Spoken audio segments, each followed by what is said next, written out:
Bismillahirrahmanirrahim. Assalamualaikum warahmatullahi wabarakatuh. Waalaikumsalam. Jumpa kembali bersama saya Anti pada acara podcast Sobat Taklim. Kali ini kita sudah kehadiran bintang tamu dan sekaligus narasumber. Beliau adalah Ketua Umum Badan Kontak Majelis Taklim, Dr. Hajah Syifa Fauziah, yang biasa kita panggil Kak Syifa. Assalamualaikum Kak Syifa. Waalaikumsalam. Apa kabar Mbak Anti? Alhamdulillah, Kak Syifa sehat. Sehat, alhamdulillah. Nah, kali ini kita akan berbincang banyak nih terkait BKMT ya, kepanjangannya. Nah, mungkin sekilas ini kita pengen tahu, ngejelasin kepada Sobat Taklim sebenarnya BKMT itu apa sih, Kak? Ya. Baik, bismillahirrahmanirrahim. Alhamdulillah wa syukurillah, pada kesempatan kali ini kita bisa bertemu dan insya Allah mudah-mudahan setelah podcast ini bisa memberikan banyak insight, banyak informasi tentang Badan Kontak Majelis Taklim atau BKMT, organisasi yang saat ini sedang saya pimpin. Jadi BKMT ini didirikan pada tanggal 1 Januari 1981 oleh pendirinya almarhumah Ibunda Profesor Dr. Hajatuti Alawiyah. Pada saat itu beliau berkeinginan dari majelis taklim yang beliau ajarkan, mungkin masih di Jakarta dan sekitarnya ya, kebetulan beliau di tahun 70-an itu sudah menjadi guru ataupun ustazah di majelis-majelis taklim yang beliau ajarkan di sekitar Jakarta dan sekitarnya, Jabodetabek. Nah, karena majelis taklim makin menjamur di masyarakat, beliau berpikiran bahwa sepertinya harus ada satu wadah yang menampung ataupun menggawangi semua majelis taklim ini, sehingga dapat bisa saling berkontak, berkoordinasi, memberikan masukan, dan terutama mempunyai tujuan adalah meningkatkan kualitas pembelajarannya. Jadi berbicara majelis taklim adalah belajar mengajar, sebuah tempat belajar mengajar informal yang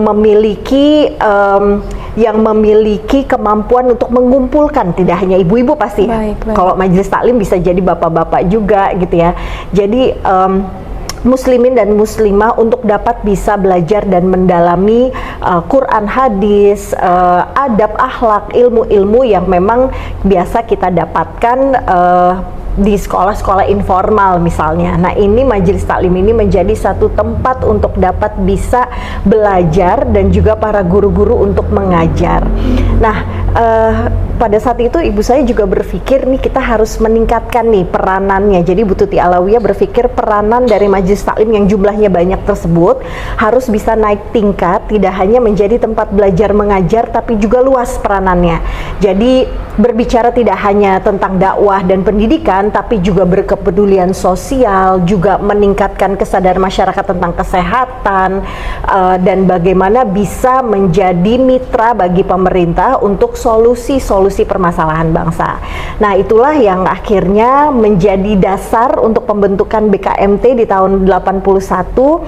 Berkumpullah 730 lebih majelis taklim pada saat itu di Pondok Gede, untuk dapat bisa menyatukan satu pandangannya tentang bagaimana majelis taklim merupakan tempat ukhuwah untuk meningkatkan kualitas dan pemberdayaan, karena memang fokusnya kepada kaum ibu. Jadi memang pada saat itu khusus muslimah. Seiring berkembang, BKMT mulai dikenal tidak hanya di Jakarta tapi juga di beberapa kota lainnya. Lalu pada saat tahun 1991 BKMT mengadakan acara 10 tahun BKMT. Kebetulan acara ini dihadiri oleh Ibu Tien Soeharto pada saat itu di Stadion Gelora Bung Karno, Senayan ya. Jadi pada saat itu hadir hampir 100.000 jamaah majelis taklim dan disiarkan oleh TV nasional, dan pada saat itu dilihat oleh ibu-ibu majelis taklim di seluruh Indonesia. Nah, mulailah akhirnya BKMT yang ada di pusat, yang ada di Jakarta ini menerima telepon dari berbagai macam berbagai daerah ingin agar majelis taklimnya diresmikan sebagai BKMT di daerah tersebut. Dan juga banyak tokoh-tokoh ustazah yang ada di daerah-daerah di seluruh Indonesia ingin untuk bergabung dengan BKMT. Jadi pada tahun 1991 itu satu acara BKMT yang disiarkan oleh TV nasional. Lalu di tahun 95 waktu itu juga Pak Harto sebagai presiden pada saat itu datang ke acara BKMT dan mulailah BKMT ada di seluruh Indonesia. Alhamdulillah sampai saat ini insya Allah bulan Januari nanti berarti BKMT usianya 44 tahun 2025 ya, dari 81 berarti 44 tahun BKMT usianya. Alhamdulillah sudah ada di 35 provinsi, 400 lebih kabupaten dan juga 1.200 lebih kecamatan di seluruh Indonesia. Alhamdulillah sudah sampai dari tingkat wilayah, tingkat kabupaten kota atau pengurus daerah kita sebutnya, lalu pengurus di kecamatan PC, lalu ada di bawahnya lagi permata-permata dan desa-desa, kelurahan-kelurahan yang menggabungkan diri sebagai bagian dari badan kontak majelis taklim. Dan Masya Allah luar biasa, ibu-ibu sangat semangat dengan mempertahankan nilai-nilai yang terkandung di BKMT ini, walaupun pendirinya Ustazah Tuti Alawiyah sudah tidak ada, tapi Alhamdulillah mereka masih terus melanjutkan spiritnya, melanjutkan nilai-nilai value-nya. Saya berkesempatan untuk bisa berkunjung ke seluruh Indonesia, bertemu dengan ibu-ibu yang ada di seluruh Indonesia, dan juga sekarang ini BKMT jadi tidak hanya ibu-ibu aja, tapi di beberapa tempat banyak pengurusnya pun laki-laki. Jadi ikut, walaupun memang masih 95% perempuan ya, tapi banyak bapak-bapak ataupun laki-laki yang sudah ikut ke BKMT, bergabung di BKMT untuk dapat bisa menjalankan program-program apa yang sudah dicapai dan ingin dilakukan untuk dapat bisa meningkatkan kualitas pemberdayaan manusia, khususnya umat Islam yang ada di Indonesia. Baik, sangat luar biasa ini ya, spirit dari ibunda, dan sekarang dilanjutkan oleh putrinya Kak Syifa, dan Kak Syifa juga masih aktif ya Kak ke daerah-daerah, dan kita pengen tahu nih Kak, kira-kira kegiatan dan program apa saja yang sekarang sedang digeluti? Ya, kalau BKMT sendiri kita punya berbagai macam program dari bidang-bidang yang jadi program-program ini diturunkan dari bidang-bidang yang ada di BKMT. Jadi berbicara majelis taklim itu tidak hanya kita berbicara tentang dakwah, mungkin pendidikan gitu ya, tapi kayak tadi yang aku sampaikan adalah berbicara tentang bagaimana kepedulian sosial. Kita baru saja menyelesaikan proyek untuk pengumpulan dana untuk Palestina. Masya Allah luar biasa kepedulian sosial dari ibu-ibu ini. Hanya dalam waktu sekitar 2-3 bulan dari agresi Israel ke Gaza pada saat 2023 lalu bulan Oktober terkumpul 2,2 miliar rupiah. Ini luar biasa dari kepedulian ibu-ibu majelis taklim dari daerah yang mengumpulkan untuk bisa berkepedulian kepada saudara-saudara kita di Palestina. Kami juga baru saja pulang dari Jordan untuk melihat pengungsi Gaza yang ada di sana, bisa menengok secara langsung anak-anak yang memang memiliki kebutuhan khusus untuk dapat bisa kita bantu, dan alhamdulillah BKMT juga menyalurkan bantuan ke sana. Jadi ini baru selesai proyek untuk bisa menyalurkan dana yang sudah dikumpulkan dari kegiatan sosial kita untuk membantu Palestina. Lalu di samping itu alhamdulillah banyak kader-kader BKMT yang kemarin juga ikut dalam kontestasi politik, pilkada ataupun legislatif. Ini kader-kadernya terpilih sebagai anggota legislatif ataupun sebagai pimpinan daerah. Jadi kami baru saja memberikan selamat dan sukses dan insya Allah amanah kepada para kader-kader BKMT yang sekarang ini menjadi pimpinan-pimpinan daerah atau mendampingi suami yang menjadi pimpinan daerah ataupun anggota legislatif. Dan juga berbagai kegiatan yang kita lakukan, antara lain tentunya dakwah yang ada di daerah-daerah pelosok, daerah-daerah transmigran. Saya belum lama ini pergi ke beberapa daerah di Aceh dan juga di Papua. Papua ini sekarang kan sudah makin meluas ya, jadi tidak hanya Papua, tapi ada Papua Barat, Papua Barat Daya, dan insya Allah nanti kita akan ada juga Papua Tengah yang kita akan ada BKMT-nya. Jadi BKMT biarpun ada di daerah-daerah yang jauh dari Jakarta, tapi Masya Allah luar biasa, sangat-sangat semangat dan terus melakukan hal-hal pemberdayaan terutama. Dan insya Allah kedepannya kita akan fokus terhadap berbagai isu-isu sosial, terutama bagaimana kita untuk dapat bisa bermitra dengan pemerintah untuk mengatasi stunting yang luar biasa ini menjadi permasalahan bangsa kita. Insya Allah mudah-mudahan BKMT bisa mengambil peranannya, dan juga tentunya banyak hal-hal peningkatan yang ingin kita lakukan, dan BKMT Indonesia juga selalu giat untuk melakukan tugas-tugas program-programnya. Masya Allah, sangat luar biasa. Ini aktif sekali nih programnya, dan banyak sekali cakupannya, sangat luas ini programnya ya Kak Syifa. Kita pernah mendengar dan membaca pada seminar yang diselenggarakan oleh BKMT pada tahun 2023 di Asrama Haji Pondok Gede, seminar internasional The Faces of Islam. Ini kebetulan Kak Syifa yang menyampaikan bahwa Majelis Taklim mempunyai peran yang sangat penting dalam mempererat kesatuan umat dan bangsa. Nah, ini pasti kita ingin mendengar langsung konteks dan penjelasan secara luas oleh Kak Syifa. Oke. Jadi memang pada saat acara seminar itu kita memberikan satu gambaran tentang potret keislaman di negara-negara yang hadir. Pada saat, kalau saya tidak salah, ada kurang lebih 8 negara waktu itu ya yang hadir. Jadi dari Indonesia kita juga berkolaborasi dengan berbagai organisasi, dan juga tentunya kami dari BKMT memberikan satu statement bahwa Majelis Taklim ini adalah satu kekuatan umat, kekuatan bangsa yang tidak boleh dipandang sebelah mata karena jumlahnya luar biasa. Coba kalau mungkin Mbak Anti tahu, kalau ada di Majelis Taklim ya, kita misalnya anak-anak kuliah itu biasanya ada taklimnya, ada pengajiannya sendiri, ibu-ibu arisan, ibu sekolahan, bahkan mungkin keluarga kita masing-masing punya Majelis Taklim. Jadi Majelis Taklim adalah satu kebutuhan dari kita umat Islam untuk dapat bisa belajar dan mendapatkan pembelajaran dari para guru-guru dan ustazah, dan ini sudah sampai ke lingkup-lingkup terkecil.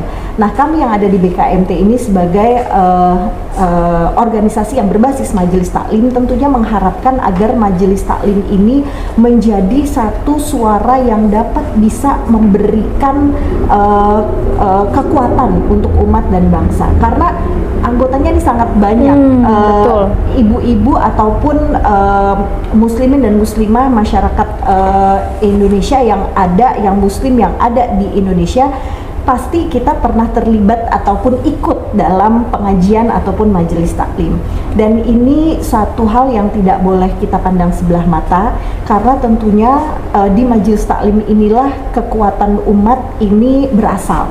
Bagaimana majelis taklim bisa membina masyarakat yang ada dimanapun, kelas sosial apapun gitu ya, dari segi background pendidikan apapun, ini berada di majelis taklim adalah berkeinginan untuk belajar, berkeinginan untuk mendapatkan pendalaman Islam, dan disinilah tempat kita untuk dapat bisa meningkatkan kesadaran sosial, dapat bisa untuk mengajarkan hal-hal yang baik-baik dalam adab, dalam perilaku, keilmuan dan lain sebagainya.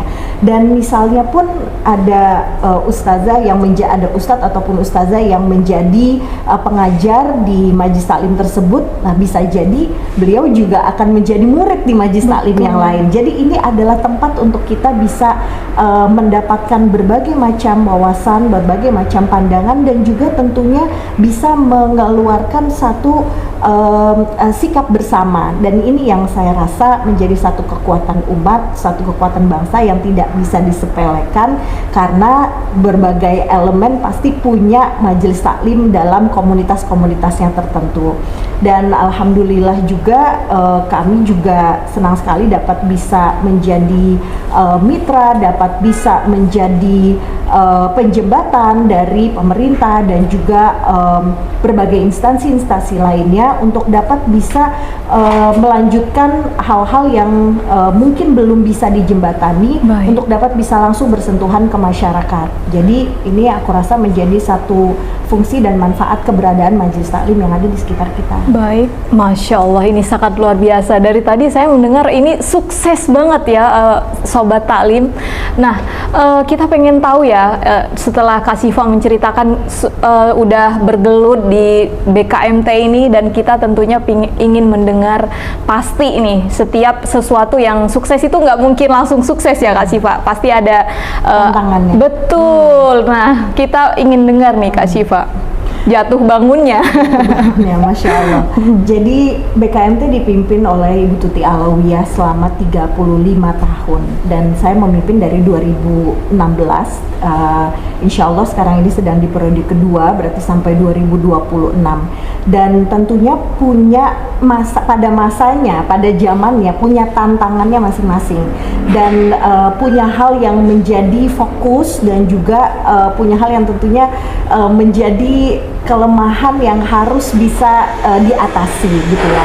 Nah, pada saat dulu waktu masih ada Ibu Tuti Alawiyah, kebetulan disertasi doktora aku tentang BKMT. Jadi aku ngulik-ngulik nih tentang BKMT dari pada saat masih dulu baru ya berkiprah menjadi sebuah organisasi, lalu bagaimana bisa memaintain sampai seperti sekarang dan sekarang ini dilanjutkan.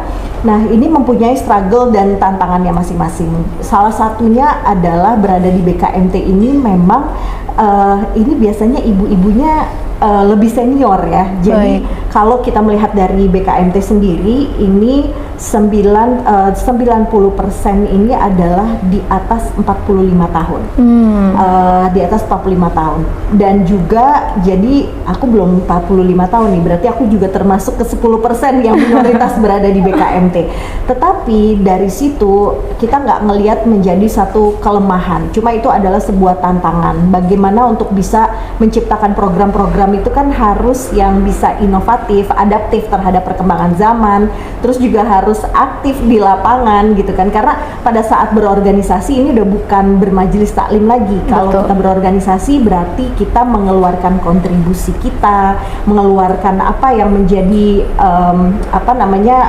kemampuan diri kita untuk bisa berkontribusi dalam sebuah organisasi. Nah, ini kan mungkin tidak mudah kalau ibu-ibunya banyak yang sudah usia lanjut. Tapi ternyata seiring waktu berjalan, aku lihat di berbagai daerah-daerah di Indonesia, Masya Allah, biarpun ibu-ibunya sudah sepuh, tapi masih sangat semangat. Paling tidak mengeluarkan pemikirannya, paling tidak memberikan support dan dukungannya, paling tidak hadir ke dalam acara-acara dan kegiatan yang dilaksanakan oleh BKMT. Jadi itu salah satunya.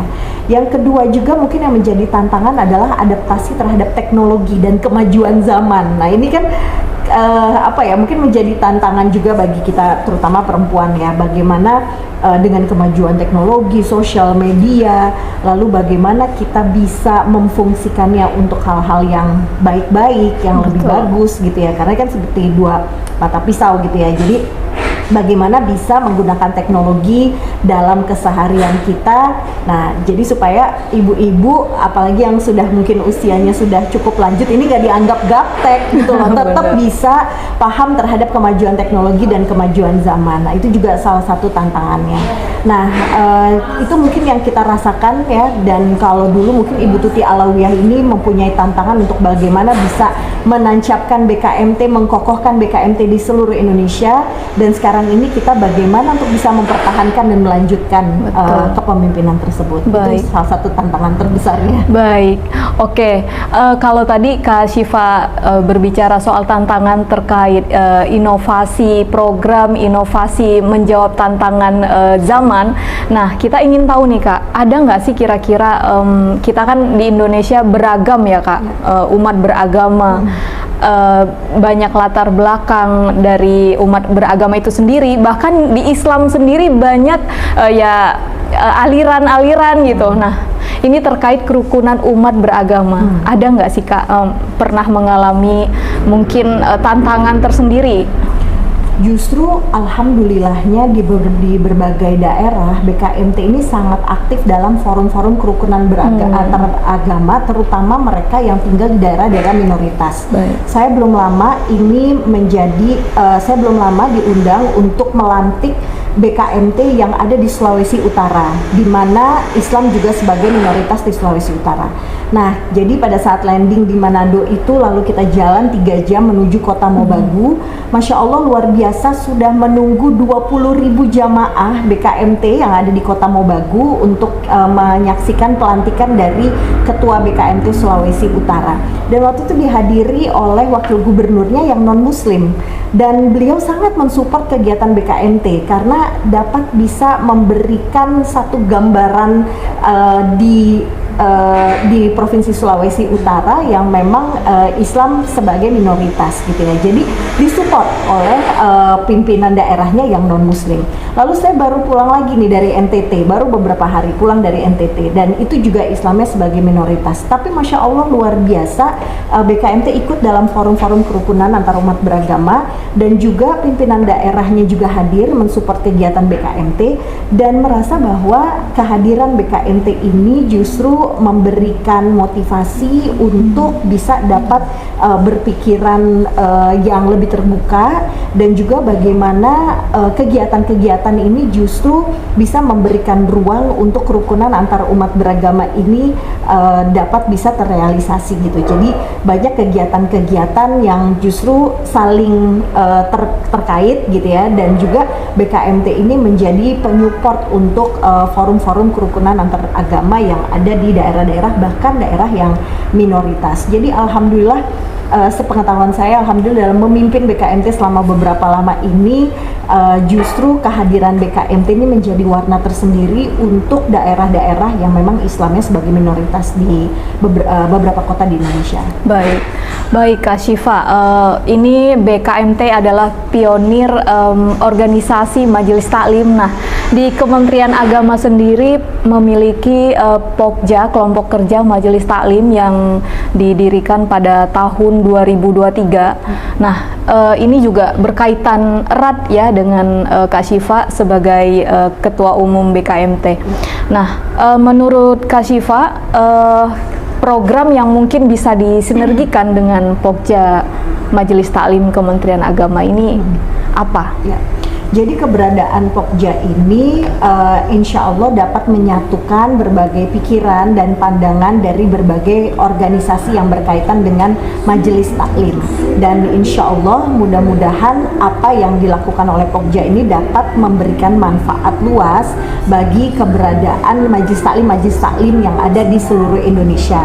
Nah, yang aku pikirkan adalah bagaimana bisa Pokja ini memberikan satu wadah untuk dapat bisa menuangkan pikiran-pikiran positif dari organisasi-organisasi yang berkisar di Majelis Taklim yang ada di seluruh Indonesia, sehingga dari pemikiran ini dapat dilakukan hal-hal yang baik yang punya pengaruh positif, dan juga memberikan yang tadi yang saya bilang kualitas dari pembelajaran yang ada di Majelis Taklim. Nah, saya rasa baik sekali untuk dapat bisa menjadi satu tempat bertukar informasi, satu tempat untuk meluangkan insight dan pikiran serta masukan apa yang menjadi tantangan di lapangan, di masyarakat, dan ini dikumpulkan dalam kegiatan-kegiatan Pokja.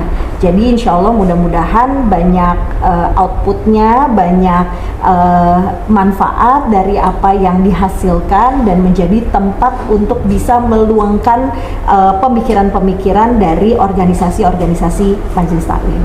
Baik Kak Syifa, kita sudah berbicara panjang lebar ini, mengulik sejarahnya juga, ini panjang sekali, dan terkait BKMT. Nah, sebagai salah satu pencetus Pokja Majelis Taklim, harapan Kak Syifa ke depan apa ini Kak? Ya, kalau menurut aku Pokja Majelis Taklim ini adalah tempat bertukar pikiran ya. Jadi tempat untuk dapat bisa bermusyawarah, tempat untuk dapat bisa mengeluarkan pendapat, dan juga mendengarkan tantangan-tantangan yang dihadapi oleh organisasi yang berbasis Majelis Taklim dari apa yang sudah dikerjakan oleh kami yang ada di lapangan ataupun bersentuhan langsung pada masyarakat.